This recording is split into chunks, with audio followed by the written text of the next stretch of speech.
സങ്കീർത്തനങ്ങൾ അധ്യായം 9. മർദ്ദിതന്റെ പ്രത്യാശ. പൂർണ്ണ ഹൃദയത്തോടെ ഞാൻ കർത്താവിന് നന്ദി പറയും. അവിടുത്തെ അത്ഭുത പ്രവൃത്തികൾ ഞാൻ വിവരിക്കും. ഞാൻ അങ്ങയിൽ ആഹ്ലാദിച്ചുല്ലസിക്കും. അത്യുന്നതനായവനെ, അങ്ങയുടെ നാമത്തിന് ഞാൻ സ്തോത്രമാലപിക്കും. എന്തെന്നാൽ എൻ്റെ എതിരാളികൾ പിന്തിരിഞ്ഞോടിയപ്പോൾ കാലിടറി വീഴുകയും അങ്ങയുടെ മുൻപിൽ നാശമടയുകയും ചെയ്തു. അങ്ങ് എനിക്ക് നീതി നടത്തി തന്നിരിക്കുന്നു. അങ്ങ് ന്യായാസനത്തിലിരുന്ന് നീതിപൂർവകമായ വിധി പ്രസ്താവിച്ചു. അവിടുന്ന് ജനതകളെ ശകാരിച്ചു. അവിടുന്ന് ദുഷ്ടരെ നശിപ്പിച്ചു.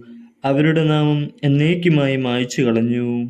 ശത്രു നാശകൂമ്പാരത്തിൽ അപ്രത്യക്ഷമായിരിക്കുന്നു. അവരുടെ നഗരങ്ങളെ അങ്ങ് ഉന്മൂലനം ചെയ്തു.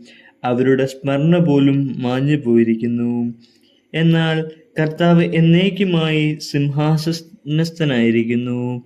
ന്യായവിധിക്കാണ് അവിടുന്ന് സിംഹാസനം സ്ഥാപിച്ചിരിക്കുന്നത്. അവിടുന്ന് ലോകത്തെ നീതിയോടെ വിധിക്കുന്നു. അവിടുന്ന് ജനതകളെ നിഷ്പക്ഷമായി വിധിക്കുന്നു. കർത്താവ് മർദ്ദിതരുടെ ശക്തിദുർഗമാണ്, കഷ്ടകാലത്ത് അവരുടെ അഭയസ്ഥാനവും. അങ്ങയുടെ നാമം അറിയുന്നവർ അങ്ങിൽ വിശ്വാസമർപ്പിക്കുന്നു. കർത്താവെ, അങ്ങേ അന്വേഷിച്ചവരെ അങ്ങ് ഉപേക്ഷിച്ചിട്ടില്ല. സിയോനിൽ വസിക്കുന്ന കർത്താവിന് സ്തോത്രം ആലപിക്കുവിൻ.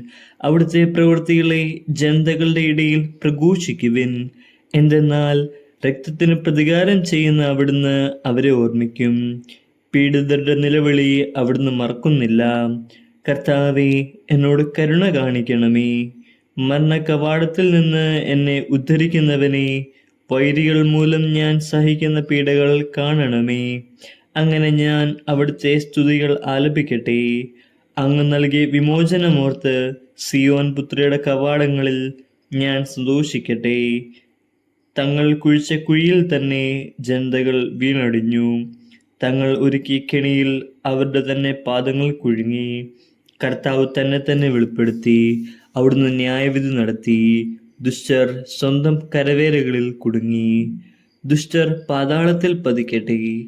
ദൈവത്തെ മറക്കുന്ന സകല ജനതകളും തന്നെ.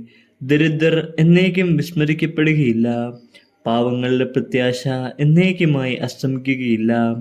കർത്താവെ, എഴുന്നേൽക്കണമേ. മനുഷ്യൻ അഹങ്കരിക്കാതിരിക്കട്ടെ.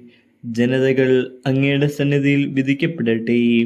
കർത്താവെ, അവരെ ഭയാധീനരാക്കണമേ. തങ്ങൾ വെറും മർത്യരാണെന്ന് ജനതകൾ മനസ്സിലാക്കട്ടെ.